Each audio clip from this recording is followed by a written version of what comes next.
Islamic terrorists have already issued a deadly threat against the Winter Olympics in Russia. They warn that the games will feature a, quote, surprise as revenge for all the Muslim blood shed around the world. Ephraim Graham has the story.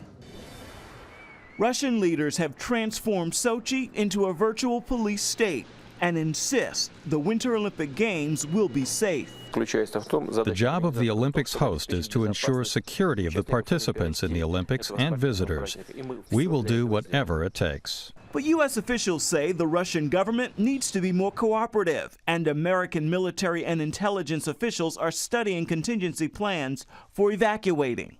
Even some American athletes have set up their own private security and emergency evacuation plans. The U.S. State Department is warning Americans traveling to the games to be cautious. And at least one U.S. senator thinks it's too dangerous to go. I would not go, and I don't think I would send my family. In the face of these concerns, the terror group behind last month's attacks in Volgograd posted a video claiming to show the suicide bombers responsible.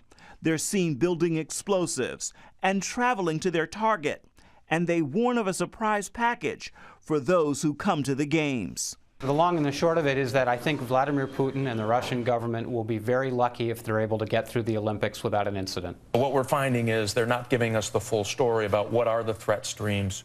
The Olympic torch relay made its way through Volgograd today, and Russian security intensified. The area is the same spot where the terrorists pulled off those deadly attacks last month. Ephraim Graham, CBN News.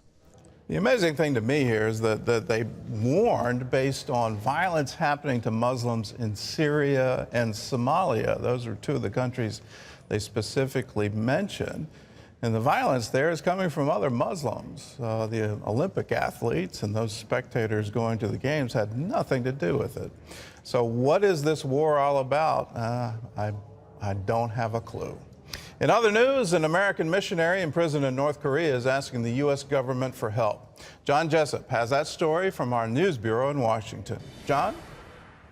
Gordon, Kenneth Bae spoke to the media in North Korea today, appealing to the U.S. government to secure his release. The Korean-American missionary is a Christian and a former tour guide operator in North Korea. He's serving 15 years hard labor for what North Korea calls crimes against the state.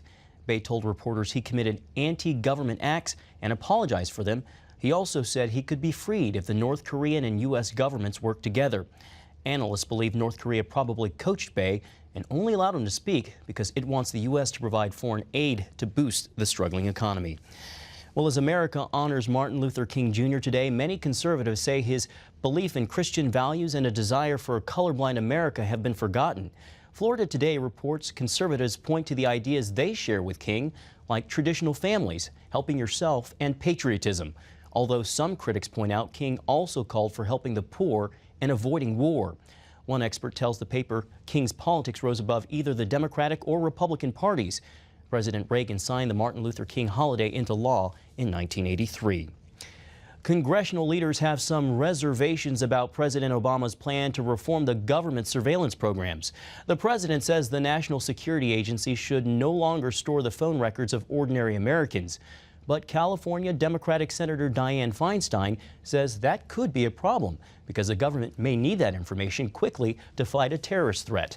And Vermont Democratic Senator Patrick Leahy says members of both parties don't want the government to be able to reach into everyone's private life to the point that the government is controlling the people instead of the people controlling the government.